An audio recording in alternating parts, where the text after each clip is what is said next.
voitaisiin sitten aloittaa tämä mun esitys. Me tehdään niin, että minä pidän ensiksi esitykseni ja sitten Joonas sen jälkeen. Ja sitten sen jälkeen on aikaa kysymyksille ja kommentoilee mulle. Tämä on aika tämmöinen rento sessio tulee olemaan.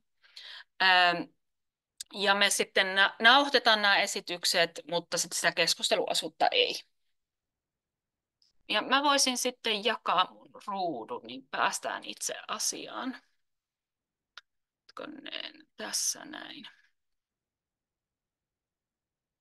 No niin, hyvä. Yes. Ja näkyy varmasti. Vielä varmistan. Näkyy oikein. No niin, oikein hieno. Ja hyvä. No niin, sitten voidaan lähettää. Ja nauhoitus on päällä. Juu on. No niin, oikein hyvä. Selvä. No niin, eikä lähdetään sitten kanssa. Mä nyt käyn ehkä nämä RDA-asiat vähän nopeammin läpi, koska mä luulen, että meitä ehkä kaikkein eniten kiinnostaa nämä ajankohtaiset. Mutta kuitenkin ihan jos muistutusta kaipaa, että mikä RDA on, niin Research Data Alliance. Ja tässä on nyt nämä kaikkein uusimmat statistiikat tältä vuodelta. Että tällä hetkellä on 15 000 jäsentä ja on yli 150 maasta. Ja jos mietitään, että maailmassa on joku semmoinen vajaa 200 YK:n tunnistamaa maata, niin se niin kuin täällä skaalan huomaa, miten laaja tämä yhteisö on. Ja siellä on sitten tosiaan tutkijoita ja data-alojen ammattilaisia. Että todella rikas yhteisö, joka on tullut tässä sitten yhteen. Ja eri tieteenaloja on ja sitten on tiettyjä teemoja sitten siellä jakautuu keskenään. Että tämä on tämmöinen niin kuin ruohonjuuritasolta lähtenyt yhteisö asiantuntijoita. Tässä nyt taas sitten näkyy näitä lukuja, että tällaisia jäsenosallistujia on yli 15 000. Ainakin tässä huoneessa ainakin pari, ehkä kaikki te ette vielä ole, tai ehkä te olette jäseniä, mutta tosiaan sinne saa ihan kaikki ovat tervetulleita liittymään jäseneksi, ja niin kuin Ardea itse painottaa, sehän on ilmaista liittyä, jos vain kiinnostaa. Organisaatioita on yli 90 organisaatiojäsenenä, sitten CSC on myös organisaatiojäsen, ja minä olen sitten tällä CSCn organisaatiojäsenyyden edustajana. Ja olen ollut tästä vuodesta tai tästä keväästä eteenpäin nyt tässä roolissa itse. Ja sitten on myös tällaisia maantieteellisiä jakautumia, jotka just antaa tällaista maailmanlaajuista perspektiiviä RDA-työhön. Ja tässä on sitten 35 eri aluetta erilaisissa muodostelmissa edustettuna. Tosiaan nämä diat sitten lähetetään kaikille osallistujien jälkeen käteen, että jos haluatte sitten lukea yksityiskohtaisemmin, niin se totta kai onnistuu, mutta koska tänään tämä kaikille on jo jotenkuten tuttu, niin sitten yritän viedä meitä vähän niihin uusimpiin asioihin. No, tässä nyt kuitenkin tulee tänään jo vähän sitten enemmän, että nämä ATEAn jäsenet sitten on erillisissä ryhmissä. Että on tällaisia työryhmiä, joita tällä hetkellä on 45, ja näillä on sitten tietty aikamäärä tai niin kuin tämmöinen, kuinka kauan he ovat toiminnassa. Että se on puolestatoista vuodesta 2 vuoteen, että kun tämmöinen working group laitetaan yhteen, niin heillä on sitten tämmöinen tietty aikamäärä tehdä sitä työtään. Ja sieltä sitten tuossa jos näkee, että mitä sieltä voi tulla, sieltä tulee sitten kaikenlaisia suosituksia tai työkaluja tai standardeja, että heillä on yleensä aika tämmöinen selkeä visio siitä, että mitä me seuraavan 1,5 tai 2 vuoden aikana haluamme tästä ryhmästä saada niin kuin tuotosta. Sitten on tällaisia intressiryhmiä, se on ehkä vähän huono suomennos, mutta niitä on enemmän ja niillä ei ole sellaista niin kuin aikarajaa, että ne voi olla vaikka vuosia ja vuosia pystyssä, että se on vähän tämmöinen kasuaalimpi yhdistelmä. Ja sitten se tuo samanhenkisiä samoista teemoista kiinnostuneita ihmisiä yhteen, ja sieltä voi sitten tulla myös niin kuin tuotoksia. Ja ehkä näistä intressiryhmistä sitten voi ehkä tulla tämmöinen työryhmä, joka on sitten keskittyneempi ja jolla on hieman tietympi päämäärä.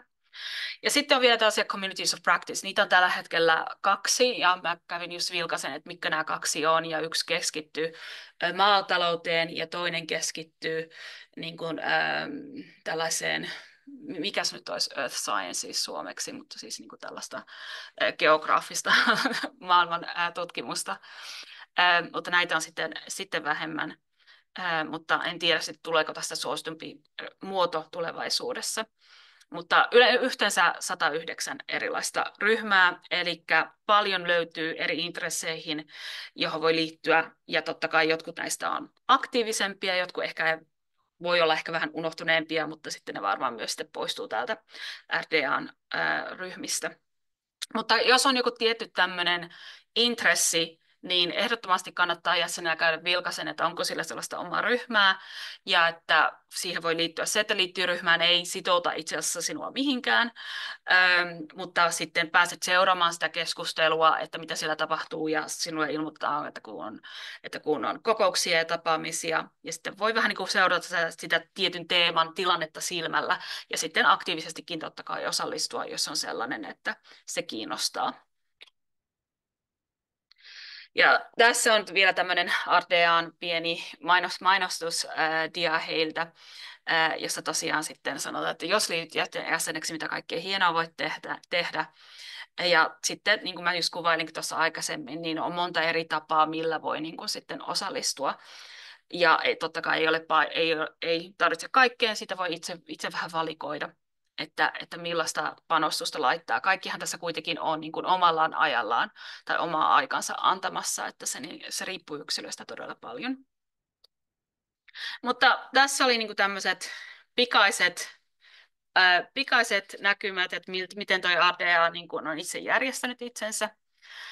Mutta ehkä nyt tänä päivänä meillä tämä pääteema kuitenkin on tämä Brisbane. Eli 10 päivän päästä Brisbaneissa alkaa International Data Week. Ja se on iso tapahtuma. Se ei ole pelkästään RDAn konferenssi, vaan tuossa niin kuin lukeekin noita logoja tuossa noin, mutta että siinä tulee yhteen RDA ja GoData ja myös tämä Australian Research Data Commons, että siinä on monta tällaista eri organisaatioita järjestämässä sellaista yhteistapahtumaa. Ja tuossa on vähän noita lukuja, että sinne tosiaan on tulossa yli 600 ihmistä, siellä on yli 130 posteria esillä, ja sitten kun on näitä sessioita, niin 8, tai ehkä 9kin jopa sessiota plus yhtä aikaa tapahtuu. Eli tämä skaala tosiaan on todella iso nyt tänä vuonna. En tiedä, ovatko tehneet nyt osallistujien ennätyksen, mutta ehkä ovat. Tänään en tiedä, katsotaan. Australia on kuitenkin sen verran kaukana, että saattaa olla totta kai, että se on vaikuttanut, kuinka moni sinne nyt pääsee, mutta hyvin, hyvin suosittu. No, tässä on vielä tämmöinen, mitä iloa ihminen saa siitä, kun lähtee RDA-tapahtumaan. Kaikille varmaan aika tuttu, että totta kai mitä sieltä saa, että just päivitystä kaikesta, että mitä tapahtuu, kaikki mahdollisia löytöjä, päästään keskusteluihin mukaan, uusia ratkaisuja, opitaan trendeistä, strategioista, uusista suunnista, kaikista näistä. Ja totta kai tämmöinen, että networkin kartoittaminen on totta kai suurhyöty, ja että pääsee sitten itse näihin datakehitykseen kontribuoimaan. Mutta tässä nyt on tämän vuoden teema, että tällä mennään tänä vuonna. Ja tämä teema on Data for Positive Change, Empowering Communities and Advancing Research. Ja tässä on nyt tämmöinen yhteisöpohjainen lähestymistapa tälle vuodelle. Ja se näkyy myös näissä sitten teemoissa, että tämä valtava ohjelmisto on jaettu 4 teemaan tänä vuonna. Ja tämä ensimmäinen on tämmöinen alkuperäiskansojen datahallinta, ja mä sanon tästä ihan kohta vähän lisää, koska se on mun mielestä todella mielenkiintoinen. Sitten ei varmasti ketään yllätä, että tekoäly on aika suosittu teema tänä vuonna, että vastuullista fair datan ja tekoälyn kehitystä ja käyttöä keskustellaan toisena teemana. 3. teema on sitten tämmöinen avoin tutkimus ja siihen sitten liittyvät federaatiot. Ja siinä sitten on niin kuin tieteenalojen perspektiivejä, sitten on tällaisia alueellisia ja myös kansainvälisiä perspektiivejä teemana. Ja kun katsoo tätä ohjelmistoa, niin se on todella kansainvälinen, että on niin kuin aasialaisia perspektiivejä, on afrikkalaisia ja eurooppalaisia perspektiivejä, että se on hyvin, hyvin otettu huomioon tässä miten tämä on nyt laitettu kasaan. Ja sitten tämä viimeinen teema meillä on sitten tämmöinen kansainvälisen datayhteisön tasa-arvoisuus ja tasavertaisuuskysymykset myös. Että tässä näkee, miten nämä kaikki niin kuin on tästä pääteemasta otettu ja inspiroituja tällaisia alateemoja tähän. Mutta mä otin sitten pari nostoa, että mikä niin kuin mulla kiinnostaa ja myös sille, että millä intresseillä mä menen sinne CSN-edustajana, mutta myös niin kuin sitten tällaisen suomalaisen tutkimusympäristön edustajana. Aha, tuossa nyt tuli tollanen diavaihto, okei. Okay. No niin. No niin, tässä on yksi tämmöinen keynote-puhuja, joka puhuu Brisbaneissa, ja hän on saamelainen ja hän on Ruotsista. Ja hänen nimensä on Niklas Lappa ja on myös ymmärtääkseni tehneet Norjassa paljon töitä ja on myös joskus ollut niin kuin, saamelaiskäräjissä myös niin kuin omalla alueellaan. Ja tällä hetkellä hän on johtoryhmässä tällaisessa Interact-assosiaatiossa, joka tuossa lukee tuossa alanurkassa vihreällä, että Interact on tosiaan International Network for Terrestrial Research and Monitoring in the Arctic. Ja hän on sitten yksi kutsuttu puhuja tänne, ja hän sitten pitää siellä, just niin kuin tässä nyt on kuvattu, että hän aikoo puhua aiheesta, että artificial intelligence and machine learning need data to be efficient, joo, ja sitten hän just sitten tuo tähän tällaista perspektiiviä on, että the question that has been raised is if Sami knowledge, culture and business data shall be open access data. Eli että mitäs saamelaiselle, erityyppisille saamelaisdatalle, miten sitä käsitellään. Ja mun mielestä on todella hienoa, että tämmöinen perspektiivi on täällä esillä ja tuo sitten saamelaisyhteisöjä ja heidän alkuperäisdataa ja sen käsittelyä esille täällä.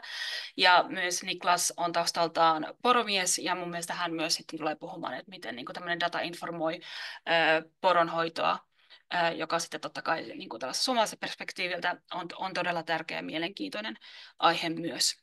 Että todella hienoa, että Niklas on kutsuttu tänne. Sitten muitakin tällaisia alkuperäiskansojen perspektiivejä tulee olemaan, ja sitten totta kai kun ollaan Australiassa, niin Australia tulee tähän. Eli meillä on Marshall Langton, joka on Melbournein yliopistosta, ja hän edustaa Aiman ja Pitshara australialaisheimoja siellä. Ja hänkin sitten puhuu just tästä sessiosta Careful Indigenous Data Governance, ja mä teen tosi paljon FAIR-juttujen kanssa töitä, että mulla aina välillä itse melkein unohtuu tämä CARE, joka sitten tosiaan Collective Benefit, Authority, Responsibility and Ethics, eli nämä CARE-periaatteet tulee tästä. Ja tosi hyvä, että minäkin sitten pääsen kertaamaan näitä, ja varsinkin pääsen sitten tähän keskusteluun, että miten näitä periaatteita käytetään tällaisen alkuperäiskansojen datakäsittelyssä. No muita nostoja sitten, mitä mä nyt otin tähän esille, joka on sitten vähän enemmän niin kuin sitten tulee omalta, että millä mielellä mä sinne lähden, niin yksi on sitten niin kuin data spaces. Ja siellä on viimeisenä päivänä tämmöinen sessio kuin Data Spaces Enabling Academic and Industrial Research Data Sharing Management at Scale, jossa sitten minä edustan CSN puolesta Data Spaces Alliance Finlandia. En ole itse Data Space Alliance Finlandin jäsen, mutta siis Data Space Alliance Finlandia pyydettiin pitämään esitys, ja koska minä olin menossa Brisbaneen, niin sitten minähän sanoin, että totta kai minä voin pitää sen teidän puolesta, että me saadaan niin kuin tästä suomalaista perspektiiviä tähänkin sessioon, että se on tulossa. Sitten siellä on tämmöinen kick-off meeting tällaiselle uudelle sensitiivisen datan työryhmälle, ja se keskittyy näihin Trusted Research Environments, eli tällaisen sensitiivisen datan tutkimusympäristöihin. Ja meillä CSC:llä on tällä hetkellä myös EOSC-hanke tästä näin, jonka nimi on Entrust, jossa myös kehitetään tällaisen ympäristöjen yhteentoimivuutta ja federaatiota. Ja nyt alkaa tämmöinen uusi ryhmä myös tälle, joka tämä on sitten myös, jota haluamme seurata CSC:n, mutta myös kansallisen tason puolesta. Ja totta kai tekoälyä on todella paljon, ja huomioin tuohon, että on yksi ehkä tämmöinen alkusessio, että jos aihe kiinnostaa, niin ehkä tämmöinen hyvä aihe tai sessio, mistä niin kuin voi lähteä liikkeelle, on tämmöinen Data Discovery and AI, Experiences and Challenges. Näitähän voi seurata netistä, että voi niin kuin se ei ole jo ilmasta, mutta voi maksaa sen, että seuraa näitä sessioita etänä. Ja tässä on 10 tunnin aikaero, että tämä Data Discoveryn AI-sessio on 6:30 Suomen aikaan aamulla. Et siinä vaiheessa kaikilla on jo kahvi kädessä, niin jos kiinnostaa, niin voi heti aamusta lähteä seuraamaan tota. Ja sitten pari muuta. PIDit, pysyvät tunnisteet. Tästäkin on tosi paljon sessioita, että tämäkin kiinnostaa. Pari nostoa tässä on tämmöinen sessio kuin Gen AI Killed the PID Pidstar. Ja tässäkin on tämä tekoälyperspektiivi, The Impact of AI on PIDs and PID Systems. Ja tässä on saatu kontribuutiota Knowledge Exchangeilla, se on osa tätä Knowledge Exchange-ryhmää, ja meiltä asiantuntija Josefin Nordling on myös niin kuin sitten ollut edistämässä ja kontribuoinut tähän sessioon myös. Toinen kuuma aihe on Cork Model, eli Global Open Research Commons, jolle on intressiryhmä ja työryhmä molemmat. Ja he pitävät siellä tällaisen update, 6-month progress updatein, että missä ollaan menossa. Ja tässä Corkista sanoisin vielä, että meillä on ensi tiistaina pidetään CSN ja EOSC Finnish Forumin puolesta webinaari tästä meidän EOSC Nordista, jota se on nyt tämän vuoden alusta keväästä asti esittänyt ensi tiistaina kello 9. Ja me ollaan tässä meidän Suomen Nordissa myös sitten käytetty hyväksi tätä Cork-mallia. Eli jos tämä aihe kiinnostaa, niin mä suosittelen, että tulette ensi tiistaina siihen meidän EOSC Nordi-webinaarin, jossa Jessica Barland von Essen esittelee tätä meidän Nordia, ja hän sitten varmaan kertoo myös, että miten tämä Cork-mallia on niin kuin hyödynnetty. Ja jos hän ei mainitse, niin sitten voitte vaikka laittaa sen kysymykseen hänen esityksensä jälkeen, jos tämä teitä kiinnostaa. Ja sitten viimeinen nosto, jonka mä otin tähän, on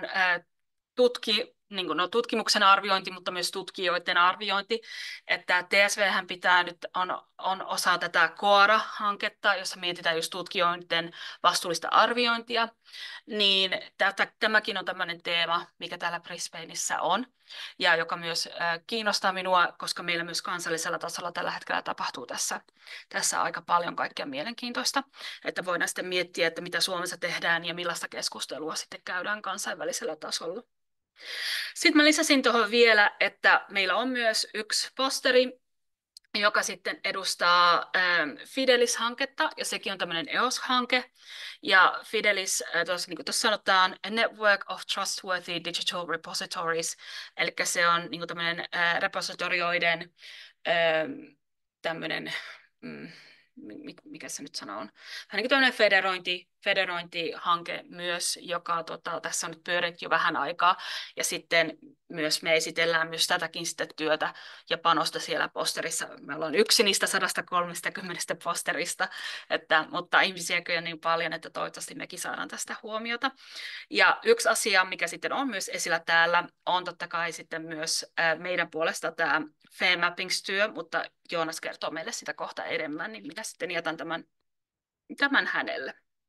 Mutta tässä oli niin kuin nyt näin kuin nämä mun nostot täältä Brisbaneista ja myös, mitä teemoja siellä on.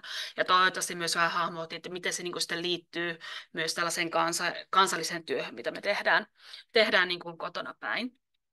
Ja aina on katse tulevaan, niin seuraavana vuonna on sitten Lontoossa tapaaminen. Tämä on sitten pelkkä RDA, että tässä ei ole kaikkia näitä muita mukana.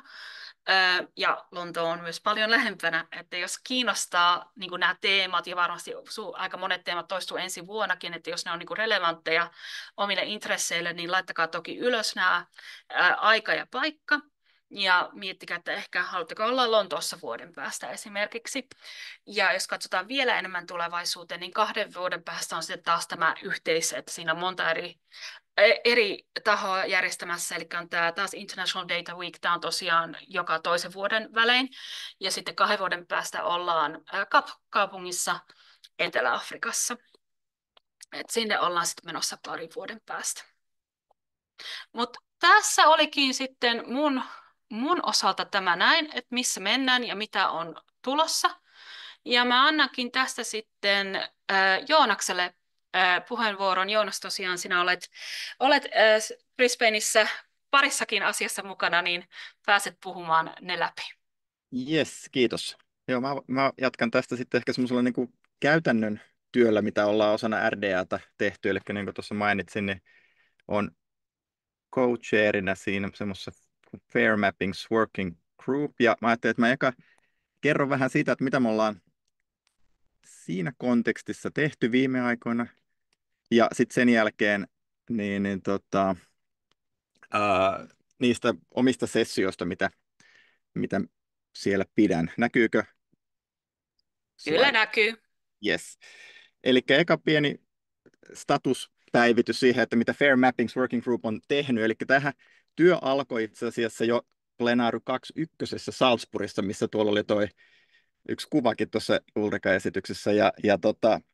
Silloin pyöri Fair Core for EOS Project ja projekti ja Fair Impact-projekti, jotka oli tämmöiset vähän niin kuin sisarusprojektit. Toissa tehtiin best practices ja dokumentaatio ja tämän tyyppistä recommendations-työtä, ja sitten taas tässä Fair Core for EOS-projektissa, missä itse olin, niin tehtiin sitten, se oli tämmöinen Research and Innovation Act, jossa tehtiin sitten palveluita, palveluiden speksejä ja niiden toteutusta. Ja itse olin mukana tämmöisessä Fair Metadata Schema and Crosswalk Registry palvelun kehityksessä, ja sitä kautta nämä mappaukset, tota, tutustuin aiheeseen aika syvällisesti, ja on nyt sitten sillä samalla, ja se antoi myös sitä projektista sekä Fair Impact-projektista että Fair Core for projektista saatiin resursseja myös tämän ää, työryhmän perustamiseen, ja sitten siinä minä ja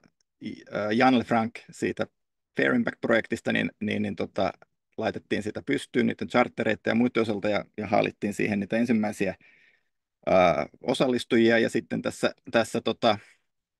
viime vuoden lopulla niin saatiin sitten Toshiyuki Hiraki tuolta Japanista, hän työskentelee National Institute of Informatics organisaatiossa siellä, niin kolmanneksi co-chairiksi. Ja vaikka työ alkoi silloin jo 23 puolivälissä, niin sitten vasta tämän vuoden helmikuussa meidät on virallisesti niin kuin, tunnistettu, ja siitä lähti sitten käyntiin se 18 kuukauden ää, niin kuin life cycle tälle ryhmälle. Ja, mä listasin tähän nämä meidän tavoitellut tuotokset, eli siinä on niin kuin teknisiä ja tämmöiseen niin kuin käytäntöihin liittyviä niitä suosituksia. Ja tässä se ajatus on se, että näitähän tuotti käytännössä se Fair Impact-projekti. Ja sitten mitä meidän ryhmä tekee, niin on se, että me kerätään niihin palautetta ja pyritään niin kuin tarkentamaan, parantamaan niitä osana tämän ryhmän työtä.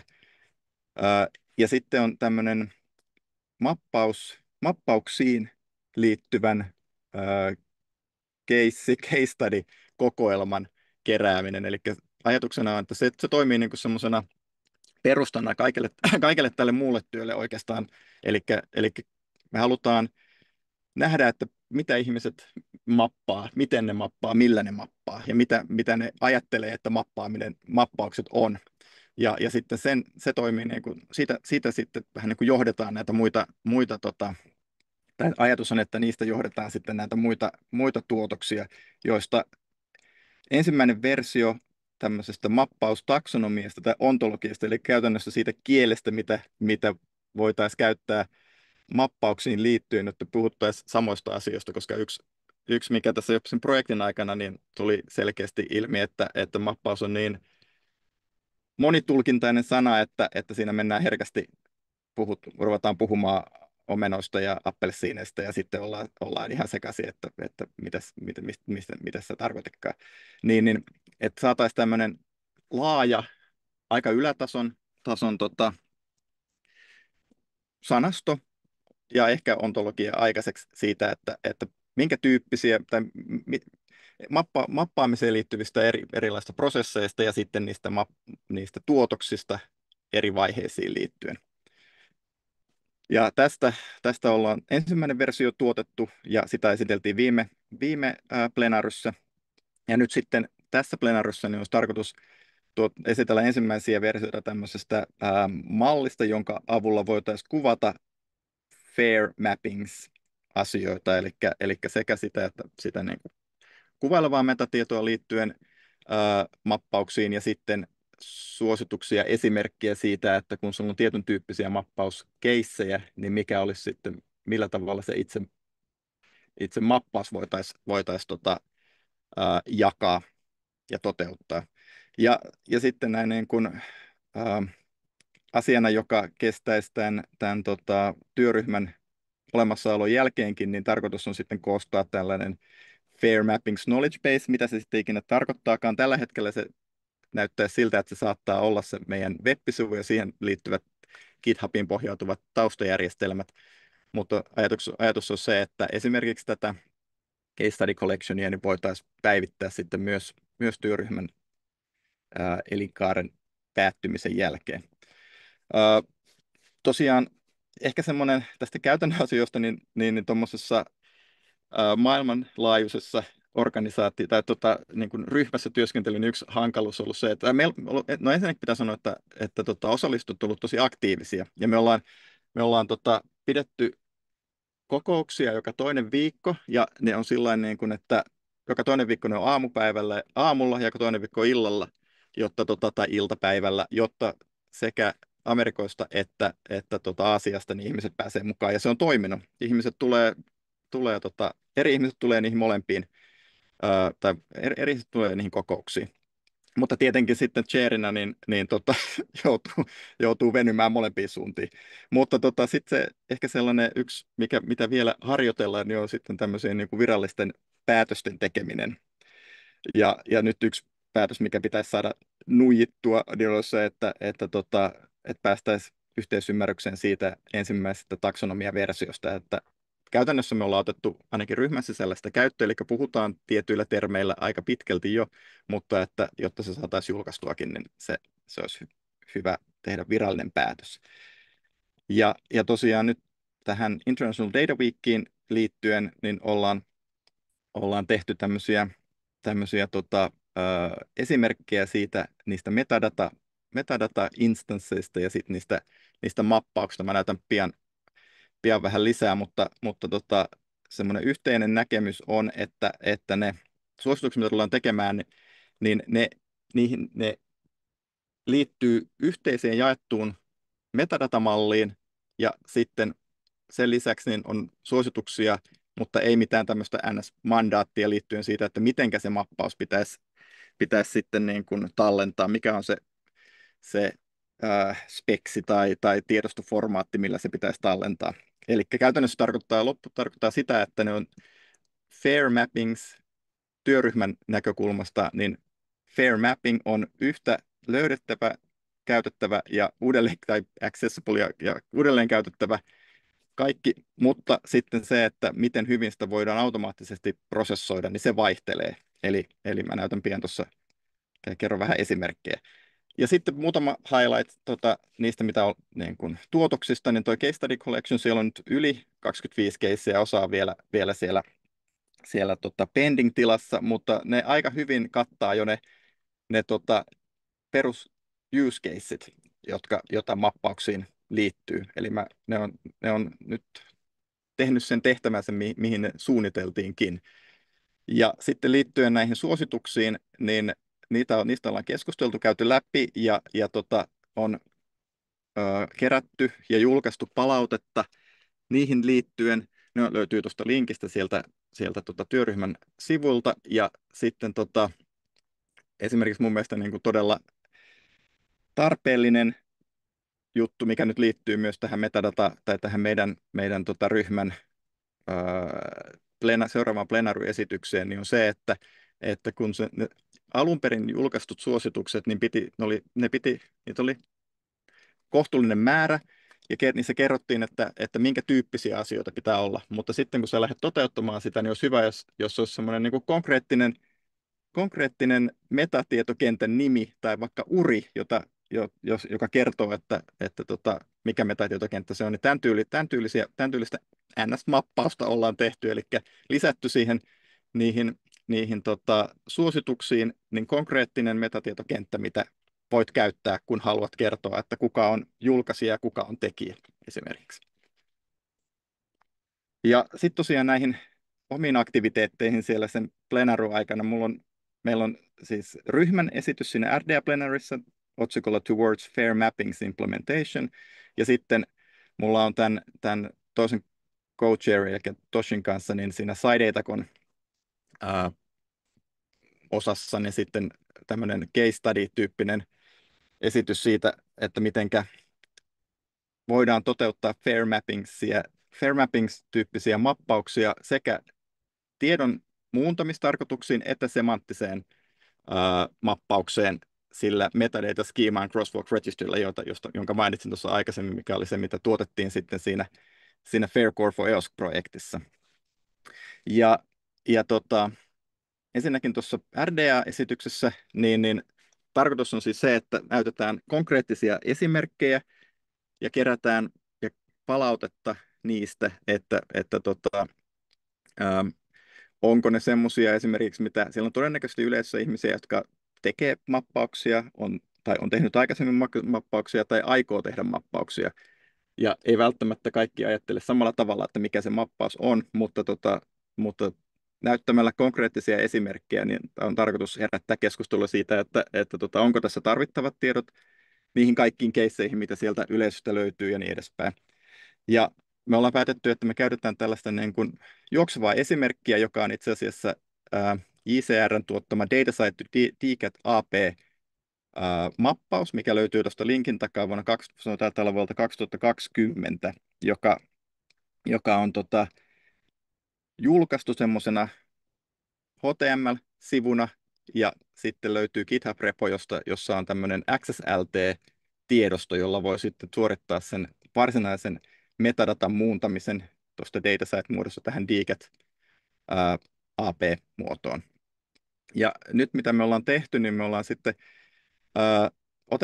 meillä on tämmöinen esimerkki siitä, että mitä siinä metatietomalissa voisi olla, joka perustuu niihin suosituksiin, plus vähän muuta, koska ollaan mietitty sitä, että millä tavalla saataisiin mahdollisimman käyttökelpoiseksi se metadata, eli että voitaisiin mahdollisimman paljon automatisoida sitä prosessointia liittyen erilaisiin mappauskäyttötapauksiin. Ja tosiaan, eli ne kaikki esimerkit, niin ne käyttää samaa metatietomallia, ja ne tietyllä tasolla kuvaa saman mappauksen, mutta se mikä eroaa, niin on sitten ne mappausrepresentaatiot ja ne tyypit. Eli siellä on se skeemamappauksia, eli esimerkiksi se XSLT-toteutus, joka on se originaalitoteutus. Sitten on tämmöinen LinkML Map-niminen up and coming speksi, joka mahdollistaa tämmöisen skeemamappausten, eli struktuurin mappaamisen. Ja sitten paljon tämän tyyppistä mappauksista niin on toteutettu Python koodina. Eli on myös esimerkki siitä, että jos se onkin toteutettu koodin pätkällä tai jollakin kirjastolla.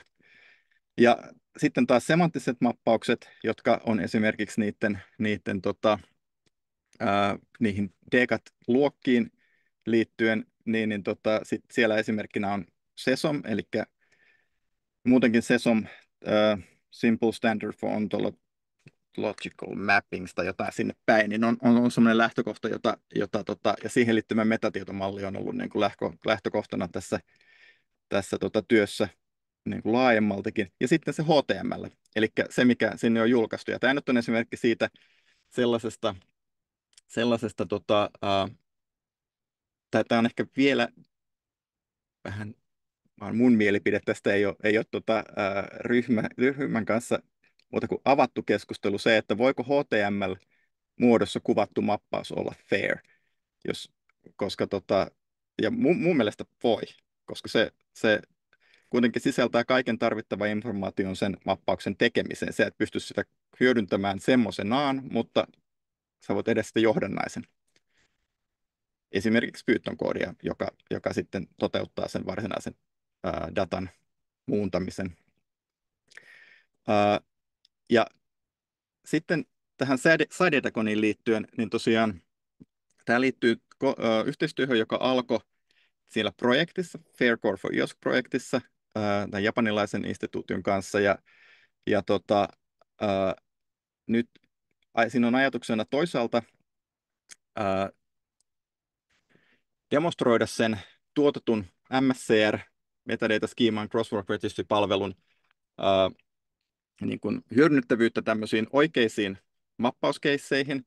Eli tuolla NIIllä, niin niillä on valtavasti repositorioja, ne on vähän samantyylinen organisaatio kuin CSC, mutta skaala on isompi. Mutta organisaatio on pienempi. Eli se on vähän ehkä fokusoidumpi tietyllä tavalla. Eli ne tuottaa tämmöisiä niin kuin tutkimusdataan liittyviä palveluita. Ja sitten toisaalta niin heillä on selkeä tarve siihen, että he ovat kehittäneet tämmöisen RDM-ontologian ja sitten haluaa niin kuin saada sen oman datansa paremmin hyödynnettäväksi ja tässä siihen liittyen niin demonstroidaan tämmöistä heidän sisäisestä ontologiasta SKGIF-ontologian, eli Scientific Knowledge Graph Interoperability Framework-ontologian mappausta. Mitä MSCR-työkalu tuo siihen, niin on se, että nämä molemmat ontologiat voidaan rekisteröidä sinne, ne voidaan visuaalisen työkalun avulla tehdä se mappaus, ja sen jälkeen se voidaan eksportoida semmoisessa muodossa, eli tässä SESO-muodossa, jota voidaan hyödyntää sitten sellaisenaan erilaisissa työkaluissa esimerkiksi.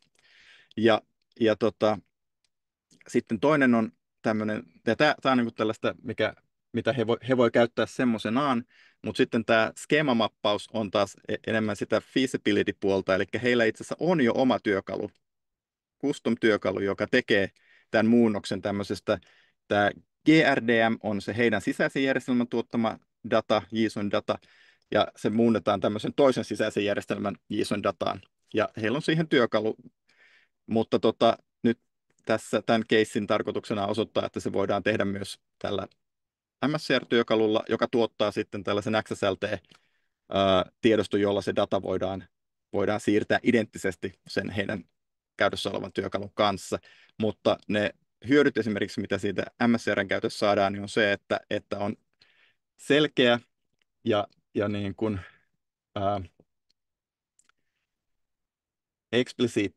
eksplisiittiset linkit sen crosswalkin, eli tämän skeemamappauksen, ja sitten tietyn version siitä lähdeskeemasta, että tietty version siitä kohdeskeemasta. Ne skeemat on molemmat siellä saatavilla siltä palvelulta, ja niitä voidaan hyödyntää sekä lähtödatan validoinnissa, että sen muunnoksen jälkeen sitten sen uuden datan validoinnissa, eli saadaan varmasti sen uusimman version mukaista tai tietyn version mukaista dataa, ja että se on oikein näköistä. Niin tässä oikeastaan se mun ajatukset tästä RDA-plenarystä. Onko jotain Yes, kysymyksiä? hienoa. Yes, suurkiitos, suurkiitos. Ja hyvä, että meillä oli tämmöinen, niin kuin me saatiin hyvä yleiskatsaus, mutta myös sitten vähän tämmöinen konkreettisempi esimerkki, että millaista työtä siellä sitten esitellään. Ja todella hienoa, Jonas, että olet siellä sitten tätäkin näyttämässä maailmalle. Ja nyt Ruotsia tosiaan lippua meillä, tietysti heiluttaa, ja Suomen lippua. niin, kyllä, just näin. Meillä on nyt aikaa kysymyksille toki, että jos on minulle tai Joonakselle mitään kysymyksiä tai tarkennusta haluatte, niin voi käyttää chattia tai sitten voi laittaa myös kättä ylös, että ihan vapaasti, jos jokin kiinnostaa kuulijoita.